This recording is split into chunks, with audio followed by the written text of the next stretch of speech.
नमस्ते दोस्तों, मैं हूं आपका दोस्त एडवोकेट सागर और आप देख रहे हैं आपका अपना YouTube channel law and lots of more.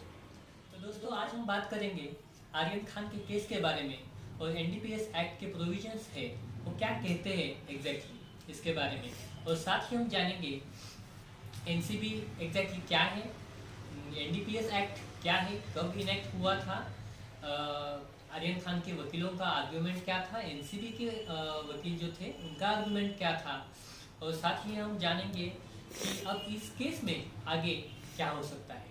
ठीक है, तो चलिए आज का हमारा वीडियो स्टार्ट करते हैं। एक्चुअली हुआ क्या था, ऑन 3 अक्टूबर को आर्यन खान और उसके जो दोस्त थे और बाकी जो अरेस्टेड पर्सन जो इस केस में अरेस्टेड किए हुए हैं वो जो पर्सन्स थे, वो एक शिप जो था कोर्डिलिया करके वो बम्बई से गोवा जा रहा था। तो उस शिप में ये जो सभी लोग जो थे वो मौजूद थे, मुंबई से वो निकले थे और उस शिप में कुछ नार्कोटिक सब्सटेंस जो थे वो कुछ ले जाया जा रहे ऐसा टिप मिली थी एनसीबी को, और इसी तहत एनसीबी के जो 20 लोग थे उन्होंने भी एज अ पैसेंजर वो क्रूज में चढ़े थे। और बाद में जब वो पूरा जो एक्टिविटी उनका पार्टी शुरू हो गई, उनका एक्टिविटी रनिंग हो गई, उन्होंने ड्रग का कंजम्पशन शुरू किया, तब जाके एनसीबी के जो अधिकारी थे उन्होंने जब रेड हुई तब उस रेड में लगभग 13 ग्राम कोकेन, 21 ग्राम चरस और भी कुछ नार्कोटिक सब्सटेंस जो थे वो बरामद किए गए। उसके बाद में क्या हुआ दोस्तों, वो जो क्रूज थी उस क्रूज को वापस मुंबई में जो एयरपोर्ट है क्रूज इंटरनेशनल क्रूज टर्मिनल जो है वहाँ पे उस क्रूज को ले जाया गया। उसके बाद में एफआईआर लॉन्च की और बाकी जो लीगल फॉर्मेलिटी जो थी वो उसके बाद में कंप्लीट हुई। उसके बाद में जब कोर्ट में पेशी हुई तब एनसीबी ने कस्टडी मांगी, जो आर्म ऑफेंसेस में पुलिस कस्टडी मांगती है उसी तरह एनसीबी ने भी अपनी कस्टडी मांगी।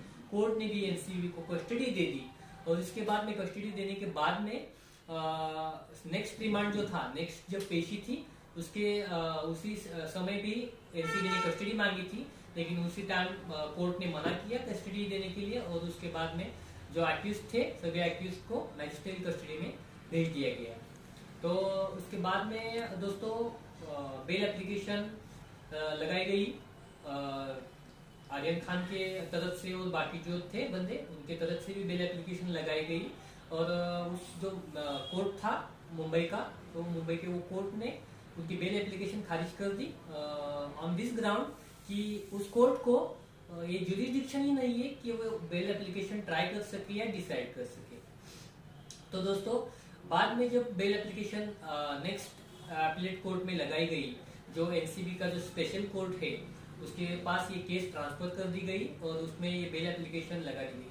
तो उसकी हियरिंग जो है दोस्तों वो कंप्लीट हो गई है और उसको ऑर्डर के लिए मतलब बेल दिया जाएगा या नहीं दिया जाएगा के लिए 20 अक्टूबर को ये डेट उस केस में दी गई है। तो उस दिन ये समझ में आएगा कि आर्यन खान और उसके दोस्तों को या उसके जो कोई उसके साथ कुछ बंदे थे उनको बेल मिल जाएगी, जमानत मिलेगी या नहीं मिलेगी।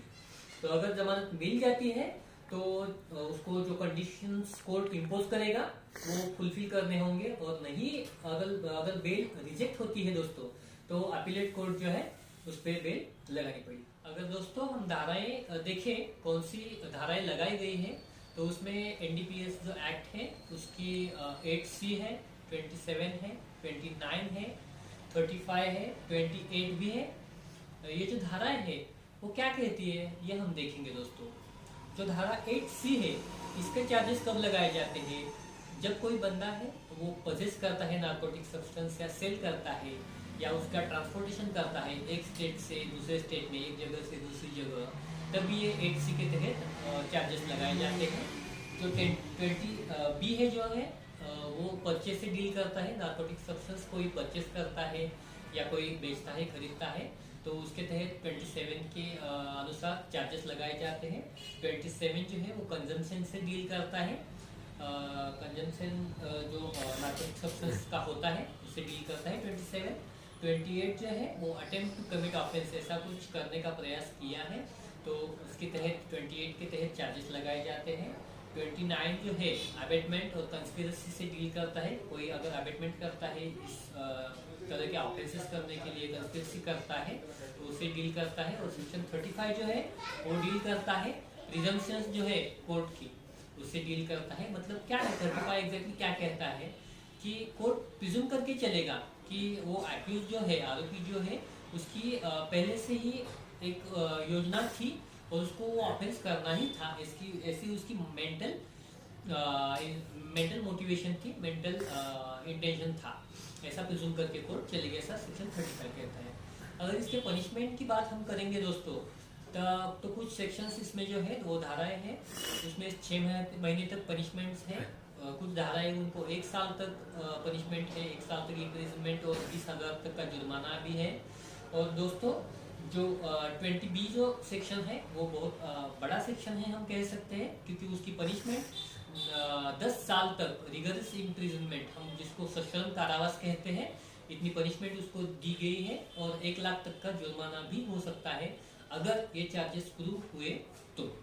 ठीक है दोस्तों, आगे हम बात करेंगे कि एनसीबी क्या है और एनडीपीएस एक्चुअली क्या है। तो दोस्तों एनडीपीएस एक्ट का अगर फुल फॉर्म हम देखेंगे तो the narcotic drugs and psychotropic substance act जो 1985 में पारित हुआ था, और उसके बाद में उसके तहत उसका सेक्शन जो 4 है, उसके तहत नार्कोटिक्स कंट्रोल ब्यूरो एनसीबी की स्थापना हुई थी। और वो उसी तरह से वर्कआउट करता है जो प्रोविजंस 1985 के एक्ट में दिए गए हैं दोस्तों। तो इसका अगर हम आर्ग्यूमेंट्स के बारे में बात करेंगे तो जो आर्यन खान और वो बाकी के एक्यूज जो है, उनका आर्ग्यूमेंट यह था कि ये कोई हैबिचुअल ऑफेंडर नहीं है, ये ड्रग पेडलर नहीं है, they are childs, they are school going childs and they have not any kind of criminal incident, मतलब उनके ऊपर कोई भी क्रिमिनल चार्जेस नहीं लगे हैं, इसकी वजह से उनको बेल पे छोड़ा जाए। तो उसके अगेंस्ट जो आर्ग्यूमेंट एनसीबी के जो जनरल थे, सॉलिसिटर जनरल जो थे, उनका आर्ग्यूमेंट यह था कि अगर एक भी एक्यूज छूट गया तो आप सभी जानते हैं कि आर्यन खान को अगर बेल पे छोड़ दिया होता तो वो इन्फ्लुएंस कर सकता है, ये जो एविडेंस है जो केस के, उसके साथ टैंपर या हैम्पर कर सकता है, ऐसा आर्ग्यूमेंट उनका था। तो दोस्तों अभी ये जो पूरा केस मीडिया ने हाईलाइट किया है, तो आप इसकी वजह जानते हैं, सुपरस्टार का बेटा है इसलिए पूरा हाईलाइट में, लाइमलाइट में ये। तो दोस्तों ये जो एफआईआर दाखिल हुआ था आर्यन खान और बाकी जो लोग थे उनके अगेंस्ट, तो ये एफआईआर कैसे दाखिल होता है, कब दाखिल होता है, कहाँ पे दाखिल होता है, जीरो एफआईआर क्या है, ये सभी हम जानेंगे हमारे नेक्स्ट वीडियो में। तब तक के लिए नमस्कार।